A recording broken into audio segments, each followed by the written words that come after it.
안녕하세요.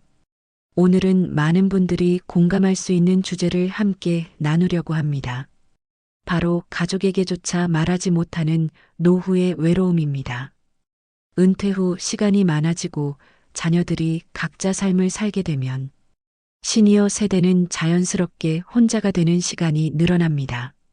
처음에는 자유롭다고 느끼지만 어느 순간부터는 이렇게 혼자 지내도 괜찮을까 하는 불안감이 찾아오죠.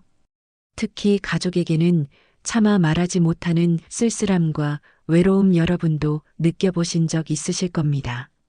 많은 분들이 이렇게 말씀하십니다.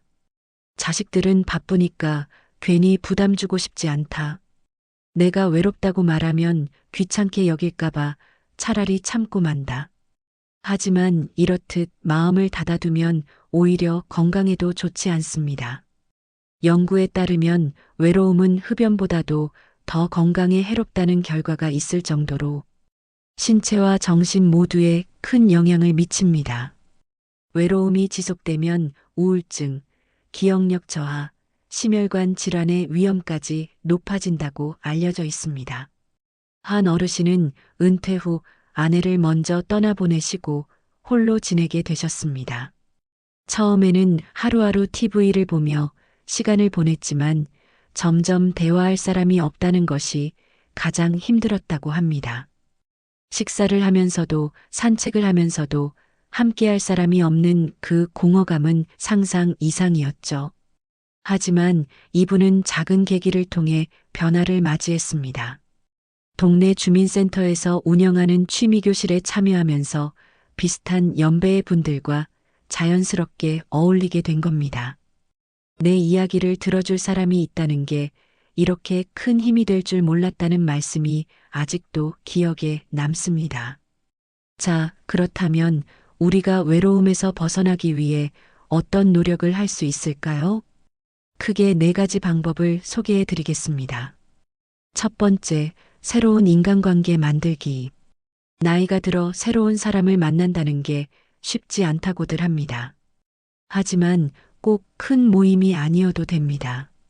동네 작은 동호회, 운동 모임, 독서 모임, 혹은 온라인 소통 공간을 활용해도 좋습니다.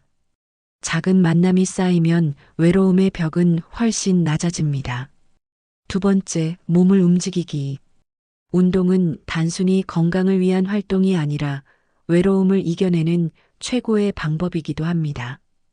걷기, 가벼운 요가, 댄스, 배드민턴 등 즐겁게 참여할 수 있는 운동을 선택하세요. 혼자가 아닌 함께하는 운동이라면 자연스럽게 대화도 늘고 정서적 안정감도 커집니다. 세 번째, 의미 있는 일에 참여하기.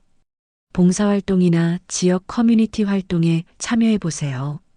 내가 누군가에게 도움이 된다는 경험은 삶에 새로운 활력을 줍니다. 특히 혼자가 아니라 사회의 일원으로서 존재감을 확인할 수 있죠. 네 번째, 가족과의 소통 방식 바꾸기.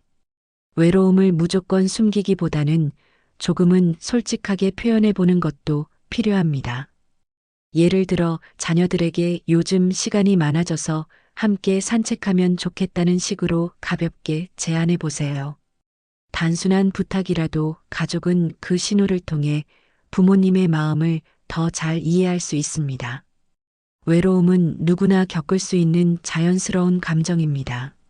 하지만 방치하면 병이 되고 적극적으로 관리하면 오히려 삶을 더 풍성하게 만드는 계기가 될 수 있습니다. 하루에 단 몇 분이라도 사람들과 연결되는 시간을 가져보세요. 전화 한 통, 이웃과의 짧은 인사, 작은 모임 참여가 쓸쓸함을 크게 줄여줍니다. 그리고 무엇보다 나 자신을 돌보는 것이 가장 중요한 해답입니다. 새로운 취미를 배우고 마음을 나눌 사람을 찾고 작은 일에 감사하는 습관을 들이는 것. 이것이 진정한 의미의 행복한 노후로 가는 길입니다. 오늘은 가족에게도 쉽게 털어놓지 못하는 노후의 외로움과 이를 극복하는 방법에 대해 이야기 나누었습니다. 혹시 지금 이 영상을 보시는 분 중 누군가도 비슷한 마음을 느끼고 계시다면 꼭 기억하세요. 외로움은 혼자만의 문제가 아니라 누구나 겪는 보편적인 감정이라는 것. 그리고 그 외로움을 이겨내는 방법은 여러분 손 안에 있다는 것을요. 구독과 좋아요는 더 많은 시니어 콘텐츠 제작에 큰 힘이 됩니다. 앞으로도 여러분의 노후 삶에 도움이 되는 주제를 꾸준히 전해드리겠습니다.